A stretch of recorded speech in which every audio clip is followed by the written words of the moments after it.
Hey there. So in the last lecture, we had set up our Firebase project and also integrated it with our application. So in this lecture, we are going to start enabling individual services that we need and also integrate their dependencies within our application.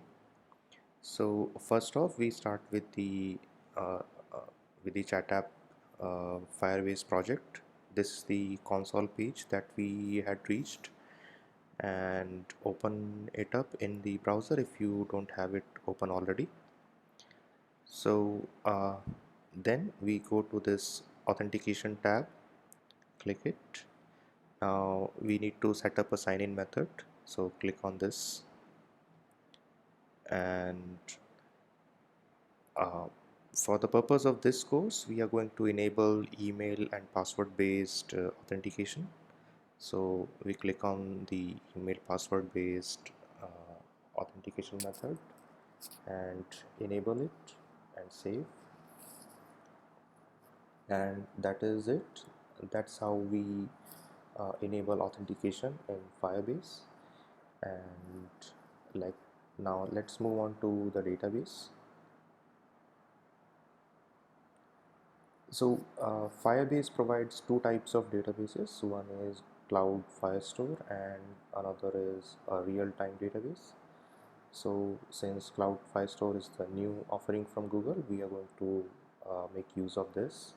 So let's create a database, and there are two modes in which a database can be started. So one is the production mode and another is start in test mode. So since we are in the development phase only, we will start in test mode only. Click next. Now it asks to choose where the database will be stored, the physical location. We can keep it as is. Click done.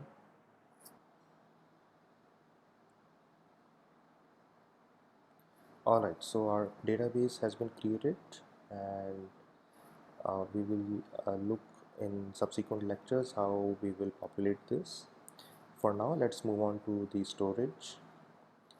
So this is the last service that we will use for our course. Click get started, and if you see, the default mode will be authenticated. Let's see what all other rules we have. So from this, click on public and copy the rules. Click next.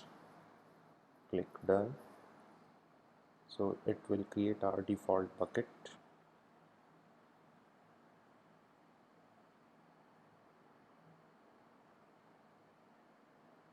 So we'll use storage for our profile photos and other static images.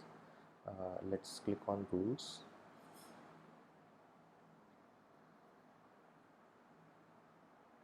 and within this let's paste the rules that we had copied.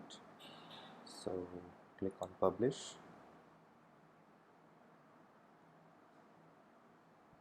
and that's it. We have open read write access to our storage. Okay, now that we are all set up with the services that we had required, we need to add individual dependencies for them. So on the top right, click go to docs. So once we are on this page, let's see. So Firebase provides individual libraries based on the platform that is in use. Since we are using Android, so let's click on get started for Android.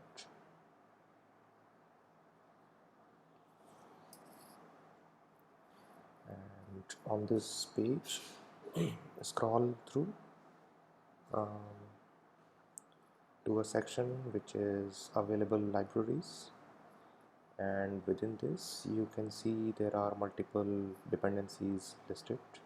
So what we need first is the authentication one. Let's copy the dependency in detail and come to uh, our Android application and open the build.gradle, the one present in app folder, and in this type implementation quotes and paste the dependency inside the quotes. Now here if you see, we had 17.2.2, but for Firebase Analytics, or but the one that we have here is already updated, so we can use that one. Right. So just replace it with 17.4.3. Next up, we also need Cloud Firestore for database interaction, so copy that.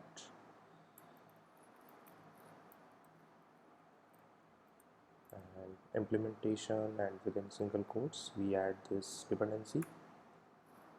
And last up, we will need cloud storage also, so copy this, implementation, paste it, and that's it. Those were the three libraries that we will need. Click sync now. So this will download the dependencies and also build our project, and that is it, that we need to integrate all the three services with our application. But let's try to run it to see what happens. So you see that the build has failed and the message says cannot fit requested classes in a single dex file. So the reason here is that Android by default has a restriction which is commonly known as the 64K limit. So the restriction says that in a single executable file it cannot have more than these many methods and references. uh, so that includes, so this count includes all the methods and references that we have written, as well as any of the dependencies that we have included. So in order to overcome this, what we need to do is within our build.gradle, inside the app folder, we need to multi multi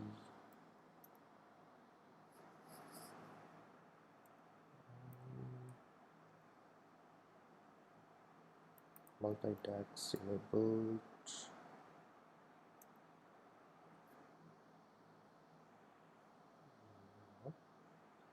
Yeah, this one is true. Need to set multi-dex enabled equals true, and because our min SDK is 19, we need to include another dependency to support this. Implementation com dot android dot support colon multi-dex colon 2.0.1. Save it and click. And one more thing is, open the manifest file, Android manifest, this one, and at the top um, in this application tag we need to add one more attribute which says name, Android colon name, and the value will be Android X dot multi-dex dot multi-dex application. Save it, and yep, that is it. Let's click sync now.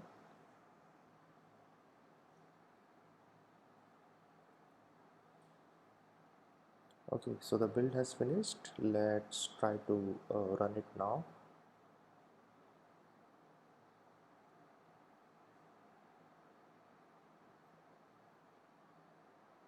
Okay, so this time our app launches successfully, and of course there won't be a new functionality just yet. It is just that we have successfully added all the dependencies that we required, and in the next lecture we will start implementing the user authentication part through our login screen. So see you in the next lecture.